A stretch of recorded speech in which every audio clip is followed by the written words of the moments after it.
Nick, Wild Web, Heavyweight, 11-0, 9 knockouts. Subscribe to Sporting Icon for your latest boxing news. Come! Now, with all the accusations around Anthony Joshua that he's taken steroids, and more recently from Joseph Parker. Now, Joseph Parker has in fact retracted his, I won't say claims, but jaunts towards Anthony Joshua that if I'm the king of pies and he's the king of steroids. He has in fact backtracked on that and said that, you know what, he shouldn't be saying it. He should be dealing with facts. And you know what, there's a lot of people who's been saying it about Joshua, you know, they call him Juicy J and all this kind of thing, and a lot of it comes from Wilder and plenty of other professionals. Now, what's happened here is that Anthony Joshua's anti-doping record has been revealed, and last time out for Carlos Takam, he was tested 6 times. Vladimir Klitschko 14 times. Now, of course, if you know the people in the know-how, all this kind of thing, I'm sure there's probably loopholes here, there and everywhere. But we'll get into all that in a second. But for now, Eddie Hearn has commented on this whole situation. I really believe it's a problem that is being solved, says Eddie Hearn. Where we are now compared to 2 or 3 years ago is night and day. The main problem, I feel, is in other countries, but Britain is doing well. We have the UK, the UCAD even, random testing. It means Joshua was tested 6 times in the build-up to his last camp. Other fighters are getting knocks on the door at 3 a.m. for testing. And by that, he's talking about Tony Bellew. So he continues, but in America or other countries, there is no testing at all, other than around the event, although that is changing. I think what we're seeing from the governing bodies is that they are really stepping up their game on the testing processes. Both the WBC and the WBA now have random VADA testing, and the only way you're going to catch these people is really through random testing. Hopefully the WBO and the IBF follow suit, so there are no gaps. The issue is certainly not as developed and extensive as cheating in cycling, but some of these fighters are dealing with doctors who will know how to cheat a system. Random testing is the only way to eradicate it from the sport. People say, should these fighters be banned for life if they are caught? I think if a fighter is knowingly taking drugs to cheat in the sport of boxing, 100%, they should be banned for life. But the issue is that it's not my decision. It's a decision made by the governing bodies, local commissions, the British Boxing Board of Control. Also, how many have just been unlucky? Maybe they took a supplement that they shouldn't have. Alexander Povetkin, he will probably end up as Anthony Joshua's mandatory challenger. He has failed a test multiple times, but is now cleared by his commission and by the WBA. So what do? Decide not to fight him? Then Anthony Joshua will get stripped of his WBA belt he has worked so hard for. Once a ban is served, it is very difficult for the governing body to say you're out. Maybe if somebody gets done more than once, the governing body should say you're out. But then it's difficult because there are so many variations for what you might fail on. Look at Luis Ortiz. He failed a test for a supplement that lowers blood pressure, but could also be used as a masking agent. Then his doctor confirms he has high blood pressure. So what do you believe? That was Eddie Hearn's statement. So Anthony Joshua was tested 6 times throughout the camp by UCAD, VADA, whatever, leading up to Carlos Takam, and 14 times for Vladimir Klitschko, and however many other times, because it is random testing, so they could literally knock on your door at 3 a.m. Exactly like he said. That's what happened with Tony Bellew, and it's happened with a number of fighters, and Anthony Joshua is not exempt from any of this. They can just knock up on his door any time that they choose. The WBO, what I believe happens is they test around the event. I'm pretty sure that's what happens, especially for the champion as well. IBF, I'm not too clear on that one.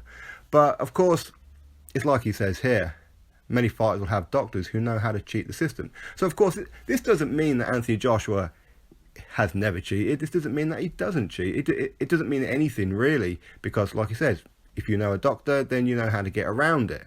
But of course, random drug testing would certainly help eradicate it. But again, even with the random drug testing, the people from VADA, the people from UCAD, people from USADA, wherever it is that they may be from, listen, they're just like you, me, and everybody else. They get paid a wage.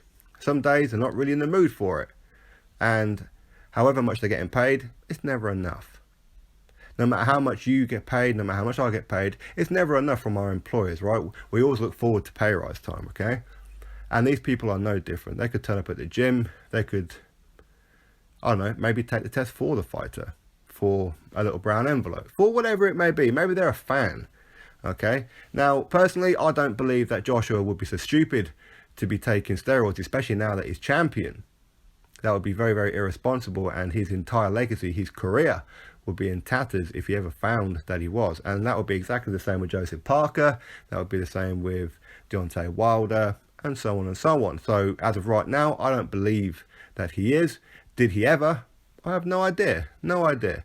Now, not a lot of people will say, well, when he's a bit younger, he was tall and skinny, and when he's at the Olympics, he was nowhere near the size of what he is now. So automatically people go, it's steroids, it must be steroids. Well, you know, steroids just help with muscle repair, as far as I'm aware.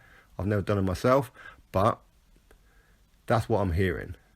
So I don't know whether or not he's taken anything. I have no idea. I like to believe that he hasn't. I'm one of these people that, for me, everybody's innocent until caught. But there are loops in every system. Every system, there is a loop, there is a way around it. If you know the people who know the people, then you'll probably find a way of getting around it. Now, nobody from, or very few, you would think, within VADA, UCAD, are incorruptible. So, it doesn't matter how much they get paid. If they get paid 50 grand a year, you just pay them 50 grand. There you go. There's a year's wage. It's tax-free, hush hush. Mum's a word, all that kind of stuff. It can be done. So even random testing, okay, with the random testing, I'm presuming that it's random testers as well. It's not just the same person turning up at your gym 365 days randomly a year. I'm pretty sure it's not going to be that way. If it is, then that would definitely be suspect. But either way, he has been tested, and he's been tested regularly. And I remember Eddie Hearn saying a little while ago that Anthony Joshua was probably tested more than any other boxer today. Now, there's been plenty of cases in the past of the likes of Floyd Mayweather, where the anti-doping agency have actually walked in and found him what he would call just putting things into his system, like minerals or that kind of thing. But that's a way of either masking or flushing. But you know what? People get away with it. Where there's money, there's a way. It is what it is. So you drop your thoughts below about what you think about Anthony Joshua. Is he? Isn't he? I mean, truth is, we don't know, do we?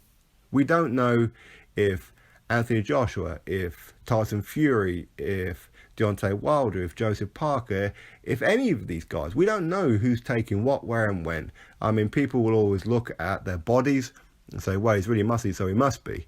Then they look at their nipples. Oh, well, they're puffy, so they must be. I mean, I don't know the signs. Some people have acne. Again, I mean, I don't know. I'm not an expert on any of this stuff. I mean, you guys probably know far more about this kind of thing than what I do. But like I said, for me, everybody's innocent until found guilty. But of course, where there's a will, there's a way, right? And that's just how it is. That's just sport in general. Now, he's right about cycling. For whatever reason, cyclists want to cheat. I don't know really the aim of this. I'm assuming it's for endurance. I mean, track and field athletes have done it many times. Footballers, soccer in the UK, I don't know how often that they're tested. I know they're tested if they're going to be transferred for the clubs when they're taking the medical. I know they're tested then, but do they have VADA? I have no idea. I know VADA isn't exclusive to boxing. It's done through many, many other sports. We know that. And for whatever reason, the WBO and the IBF don't employ VADA. They don't do anything like that. They have their own methods of testing, and as far as I'm aware, it's only done around fight time. I don't know how true it is what Eddie Hearn says about that the UK is better tested than they are in America or any other country. I couldn't comment. I really couldn't, because I really don't know.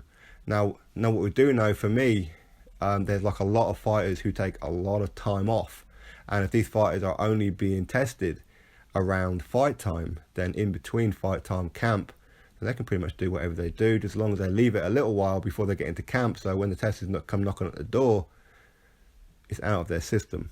Like I said, I'm not an expert on any of this, but you drop your thoughts below as to what you make of Anthony Joshua being tested 14 times against Vladimir Klitschko and 6 times for Carlos Takam, and claims that others say Anthony Joshua is popping dirty, all this kind of thing. Like I said, for me, everybody's innocent until proven guilty. We don't know. Some people say, well, everybody's on it. Well, you don't know everybody's on it.